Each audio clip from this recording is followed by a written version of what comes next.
Hello students, welcome back. Students, today we are going to get started with the text of the chapter The Portrait of a Lady by Khushwant Singh. So let's get started. Well, let's learn about the author, Mr. Khushwant Singh, who was born in the year 1915 on 15th of August and he died in the year 2014 on 20th of March. He was an Indian author, lawyer, diplomat, journalist and politician. His experience in the 1947 partition of India inspired him to write Train to Pakistan in 1956, which was later made into a film in 1998 and which became his most well-known novel too. He served as the editor of several literary and news magazines as well as two newspapers in 1970s and 1980s. Between 1980 to 86, he served as a member of parliament in Rajya Sabha, the upper house of the Parliament of India. In 2007, he was awarded the Padma Vibhushan, the second highest civilian award in India. So a very renowned man, and when we talk about Indian writing in English, there are some authors and writers who are always on the top, like Mr. R.K. Narayan, Mulk Raj Anand, and we have Khushwant Singh too in the same cadre. So these are some of the books written by him: Delhi, a Novel, Sunset Club, Untold Love Stories from India, and the most renowned book written by him, Train to Pakistan. Now coming to the chapter, the portrait of a lady happens to be a pen portrait. So let's see what it is.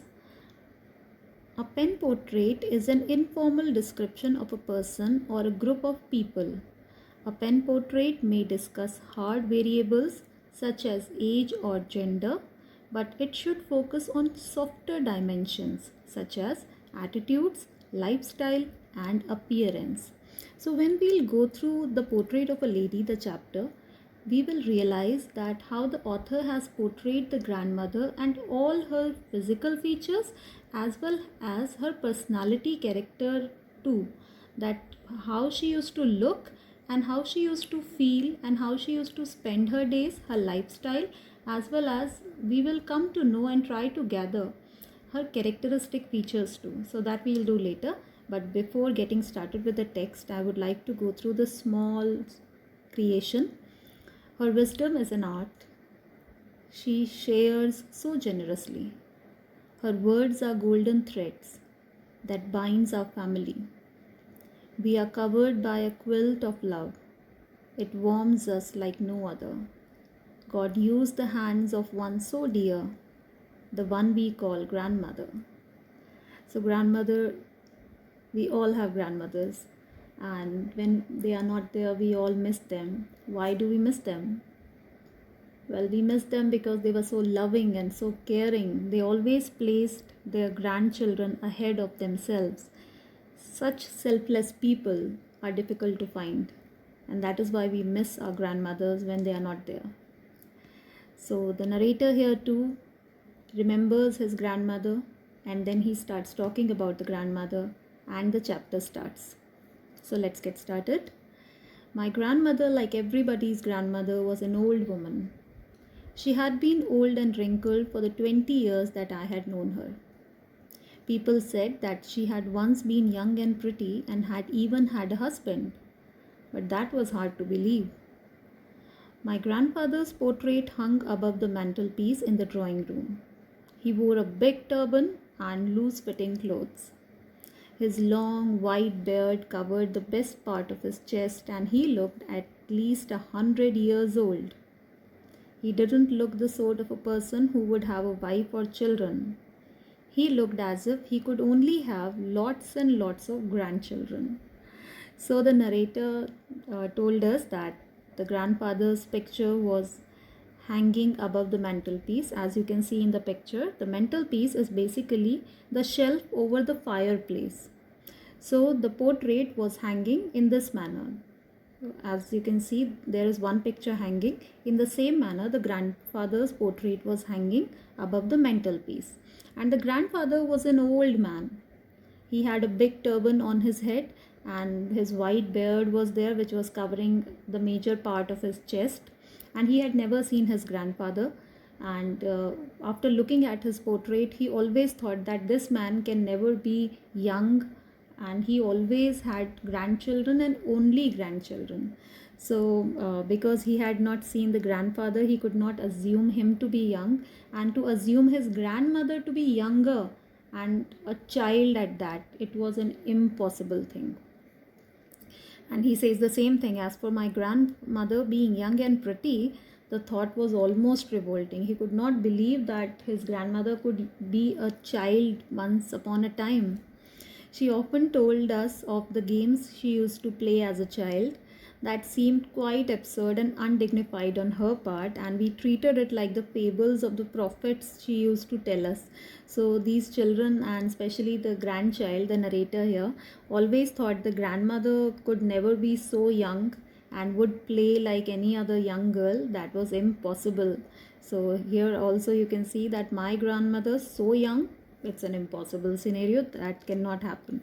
And whenever grandmother would tell that once we were young and we used to do this and that, the narrator thought that my grandmother is only telling stories and these are all fantasy and these are not real. She never was young, she was always a grandmother. Well, she had always been short and fat and slightly bent. So this part starts here and we come to know about the physical features of the grandmother. I read again. She had always been short and fat and slightly bent. Her face was a crisscross of wrinkles running from everywhere to everywhere. No, we were certain that she had always been. So this is the grandmother here. It's just an illustration, and to show you that the face was crisscross of wrinkles, that means the grandmother had wrinkles all over her face, and this shows that she was an old lady, that I had known her. Old, so terribly old that she could not have grown older, and had stayed at the same age for 20 years. She could never have been pretty, but she was always beautiful. She hobbled about the house in spotless white, with one hand resting on her waist to balance her stoop and the other telling the beads of her rosary. So let me show you. There is a beautiful grandmother in a white sari, white hair. She symbolizes purity and serenity. And we'll come back to this later, but as you can see here, an old lady using a stick to manage her stoop. So grandmother never used a stick, but she used to place one hand on the stoop so that she can walk easily. And then the mention was regarding telling the beads of a rosary. So here this is called telling the beads of a rosary. So when the person has the rosary in hand and the person keeps on moving the beads and remembering God, actually, that is called telling the beads of a rosary. Coming back to this white part, her silver locks is white hair, was scattered untidily over her pale, puckered face. Puckered, why? Because it was filled with wrinkles. So it appeared as if it was a shriveled face. Shriveled as if you have seen walnut. So the face was completely covered with wrinkles. That is why he said puckered face. And her lips constantly moved in inaudible prayer. Yes, she was beautiful.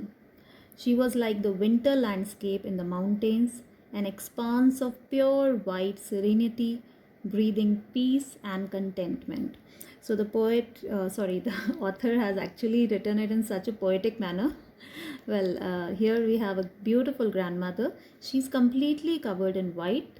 Her white hair can be visible, and this shows that she was very pure, very serene, and she represented calmness and contentment, that is satisfaction.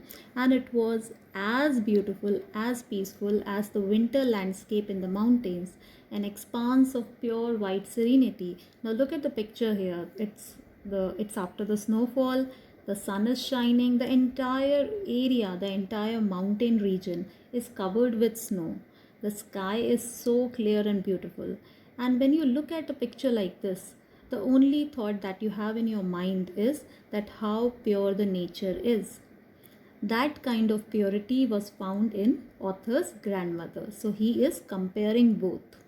And through this we come to know that the grandmother was very old, very much wrinkled.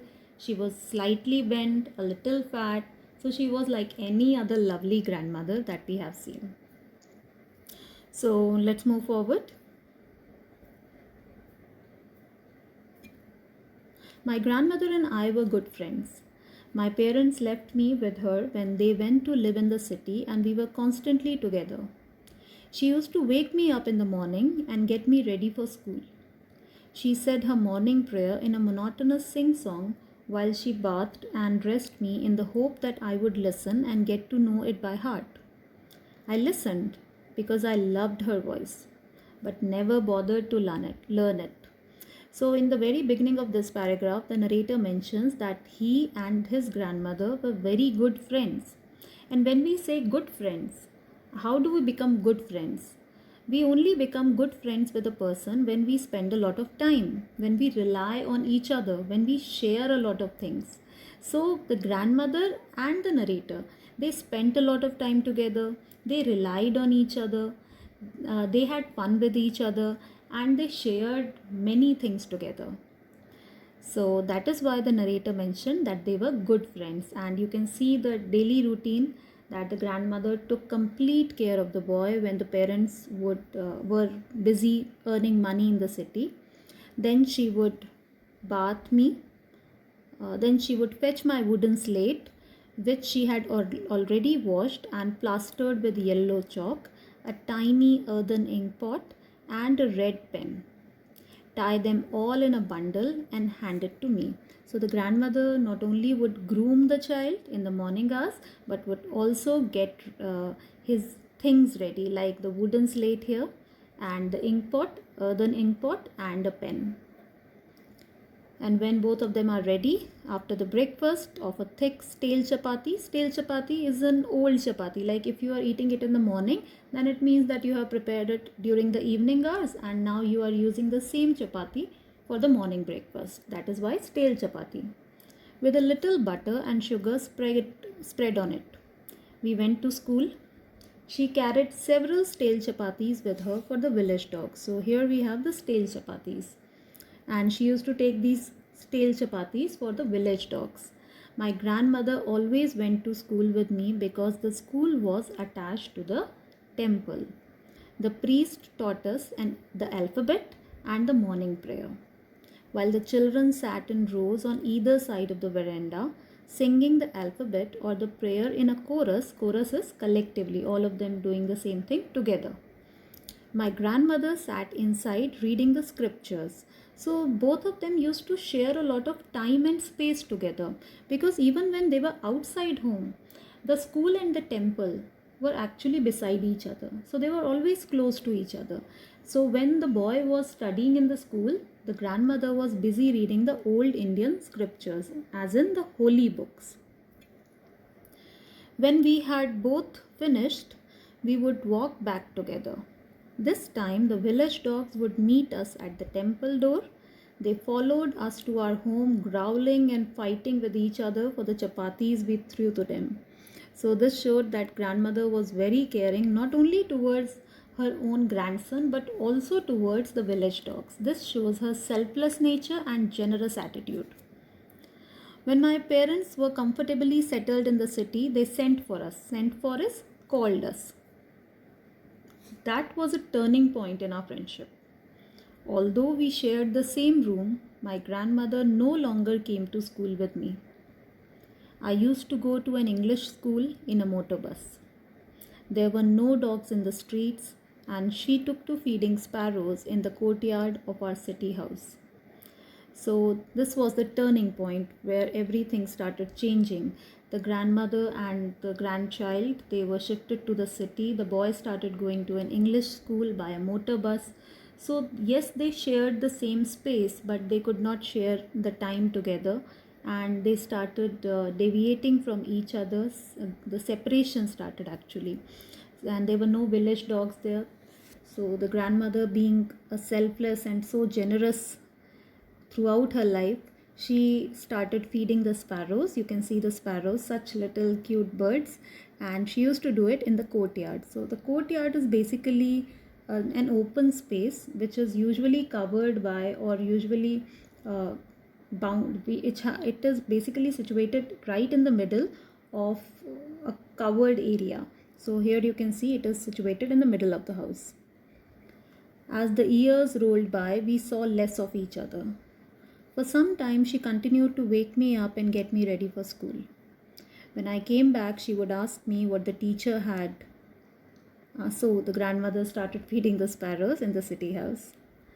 So when the boy would come back, grandmother would ask that what they taught you in the school, and when the narrator would tell everything, she was actually unable to understand anything. I would tell her English words and little things of Western science and learning, the law of gravity, Archimedes' principle, the world being round, etc. This made her unhappy. She could not help me with my lessons. She did not believe in the things they taught at the English school and was distressed. Distressed is disappointed that there was no teaching about God and the scriptures. So the grandmother was a very religious person, and she always believed that the children should know about the God and the old Indian scriptures.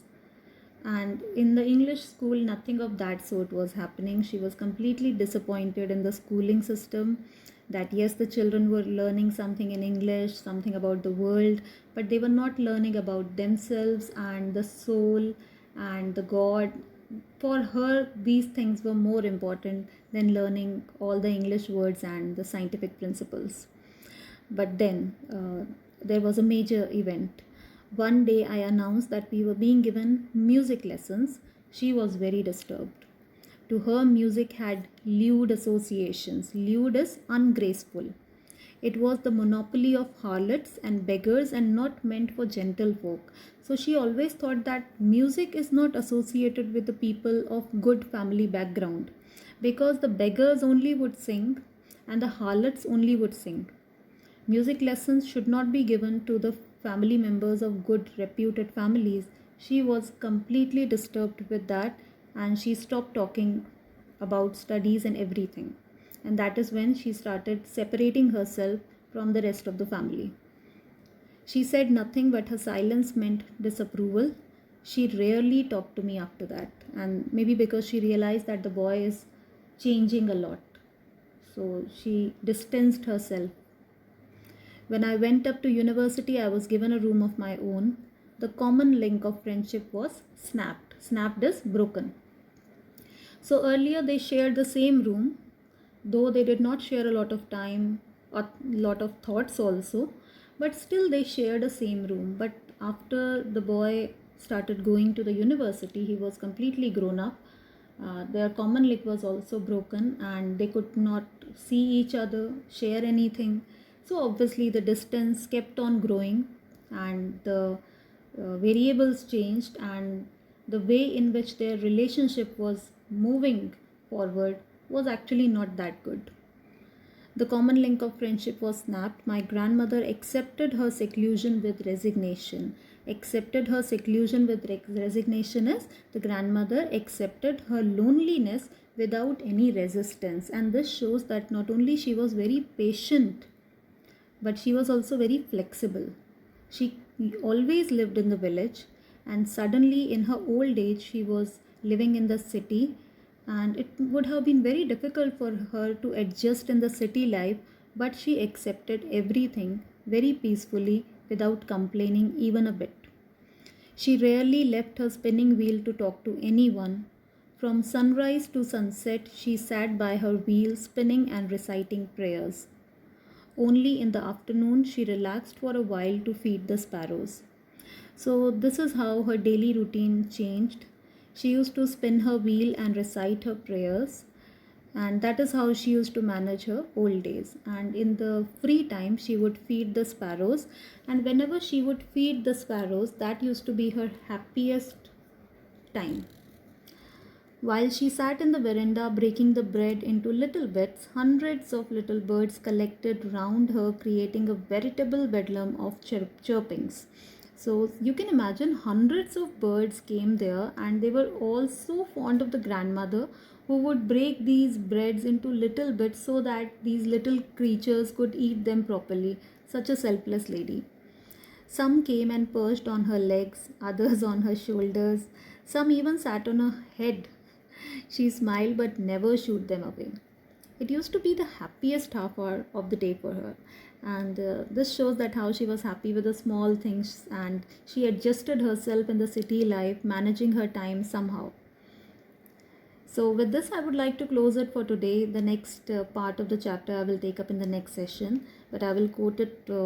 I'll take this quote in the end, that a beautiful face will age and a perfect body will change, but a beautiful soul will always be a beautiful soul.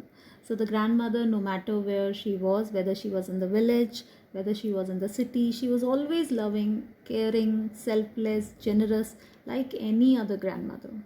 So let's see what will happen to the relationship between the narrator and the grandmother in the next session. For now, let's bid adieu. Thank you.